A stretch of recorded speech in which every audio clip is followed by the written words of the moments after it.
I think people need direction. When this thing gets built, everybody is going to remember that if you just follow the road. Welcome to MsMojo, and today we're looking at the most significant differences between the Wicked movie and the stage musical's first act. Expect the unexpected. Beware the following spoilers. Number 10. Elphaba becomes popular with Shiz students. While the students of Shiz University aren't drastically different in the film, there are a few tweaks. Galinda's friend Fanny is gender-swapped, being played by Bowen Yang. It's my granny's. I'd give it away, but I don't hate anyone that much. Hey! You should join us tonight. And don't tell me you have nothing to wear, because you could wear this. More time is also dedicated to Bach, who's even given a last name, Woodsman. We're sure that's not foreshadowing anything in the slightest. Most notably, Galinda makes good on her promise to make Elphaba popular. You're gonna be popular. I'll show you what shoes to wear, how to fix your hair, everything that really counts to be. Not long after winning over the Ozdust ballroom crowd, Elphaba is surprised to receive friendly hellos from her peers as she passes by. It's a sign that Galinda isn't Elphaba's only friend. All of the students finally accept her. In the end, Elphaba sacrifices her chance to be with the wizard, as well as her newfound social status.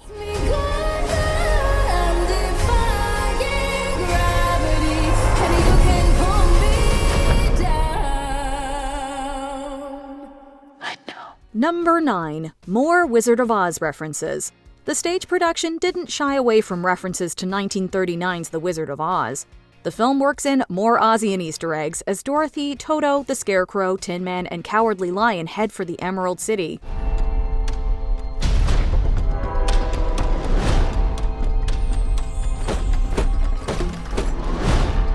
Ding Dong, the Witch is Dead can be briefly heard while children run through the flower fields.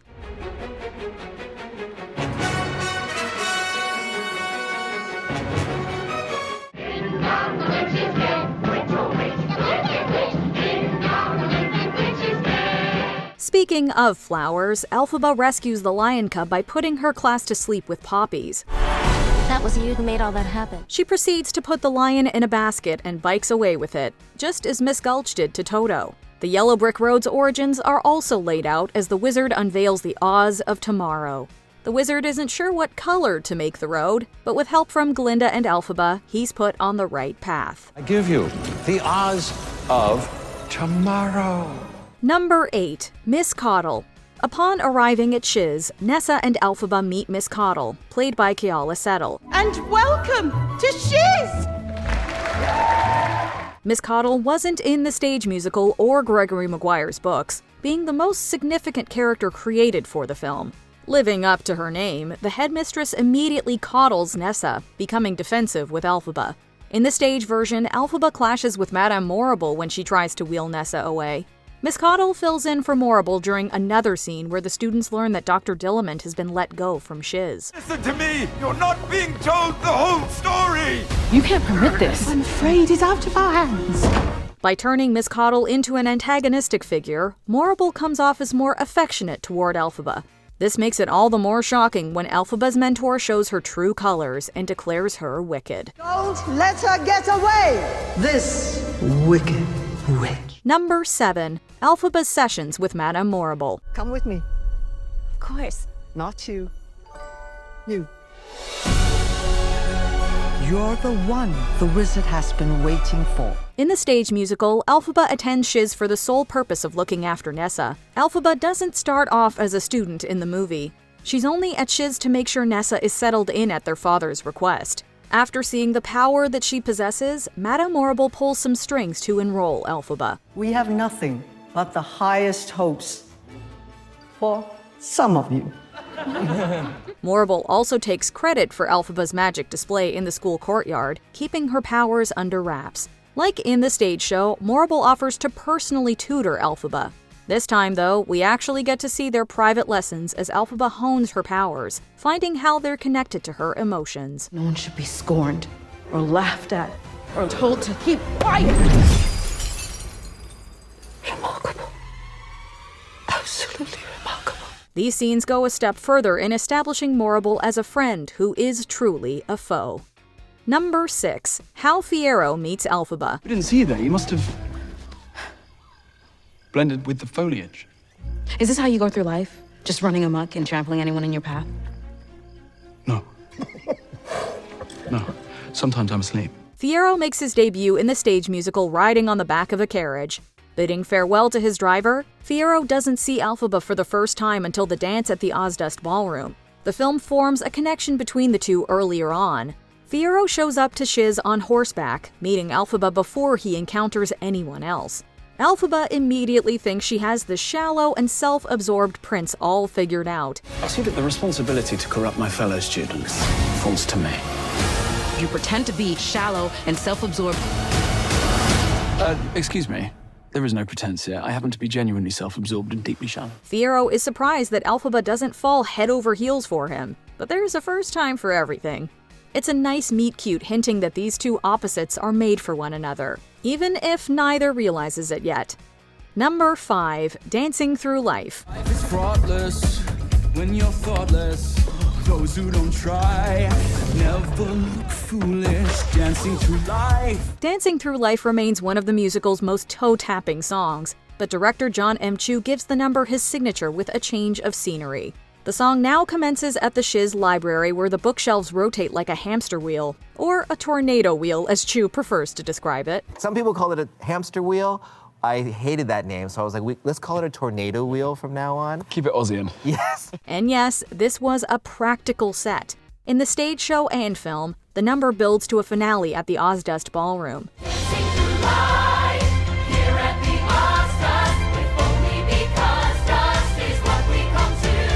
Instead of a traditional ballroom, Chu envisions the Ozdust as a nightclub. It's akin to a speakeasy where animals play instruments. With animals becoming second-class citizens in Oz, it makes sense that an underground lounge would be one of the few places they'd be permitted to perform. Number 4. Elphaba's childhood and family. I did not eat grass as a child. I've always been green. Although we witness Elphaba's birth in the stage version, the film explores her childhood in greater detail. She was essentially raised by her nanny Dulcibert, giving Elphaba further incentive to fight for animal rights later in life. While the other kids in Munchkinland ridiculed her, Elphaba nonetheless formed a bond with her sister Nessa Rose. You want to see something amazing? Yeah. This is all about our wonderful Wizard of Oz. As Nessa seeks a fresh start at Shiz, though, she grows further away from Elphaba. Elphaba and Nessa Rose's father isn't drastically different, still favoring one daughter over the other. Go with her. What? If anything should happen to her. She'll be fine. However, the Munchkinland governor is given more screen time, including an uncomfortable meeting with Bach. That perfectly adorable Munchkin boy just asked me out. Given his fate at the end of the film, don't expect to see much of their father in the sequel. Number 3. Elphaba's Visions. And that's how we'll begin, the wizard and I. During The Wizard and I, Elphaba mentions a vision almost like a prophecy, envisioning a celebration across Oz that's all to do with her. But I swear someday there'll be a celebration throughout Oz. It's all to do with me. Of course, Oz celebrating the Wicked Witch's death isn't what she had in mind. The stage musical never makes it clear if Elphaba is just daydreaming or if she can really see glimpses of the future. The film firmly establishes Elphaba's prognostic power. Elphaba senses that something bad is indeed happening in Oz, receiving a vision of Dr. Dillamond being locked away in a cage. Something bad is happening in Oz. As she realizes what the wizard is doing to animals, Elphaba finds that her visions are becoming a reality. We expect Elphaba's visions will factor into Part 2 as a house comes crashing down into Oz. Best way to bring folks together is to give them a real good enemy. Number 2. More animal rights commentary. There was a time before you were born when life in Oz was different. So, when and why did this change? From what I've read, the Great Drought. Prejudice against Oz's animals is a key part of the musical's political commentary. The film digs deeper into this theme, showing how animals were once respected scholars at Shiz.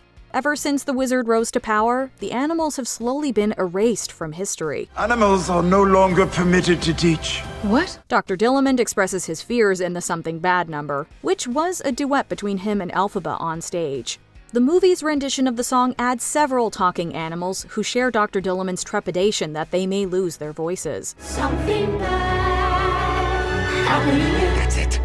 I'm leaving Oz while I can still speak the word goodbye. With the animal population dwindling, some are compelled to flee before it's too late. We animals are now being blamed for everything that goes wrong. While they aren't on screen for long, the presence of the other animals emphasizes that there's a whole society being silenced, not just a token goat.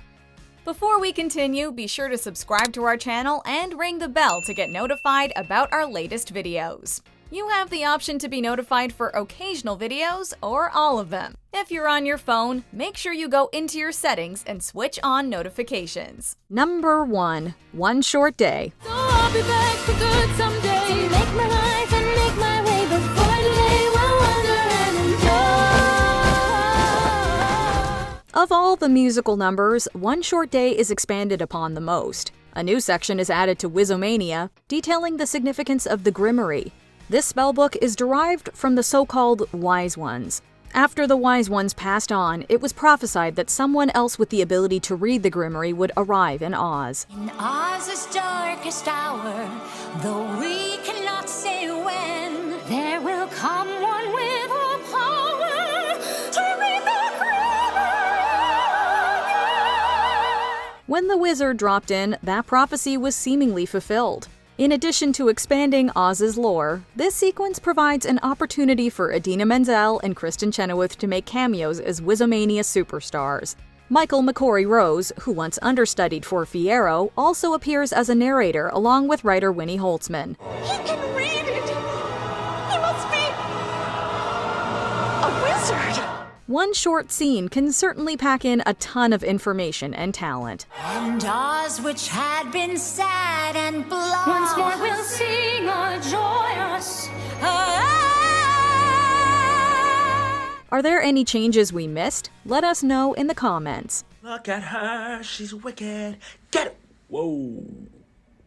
Whoa. What? What are we doing? Kill it. Whoa. Hey. Oh. Hey, yo.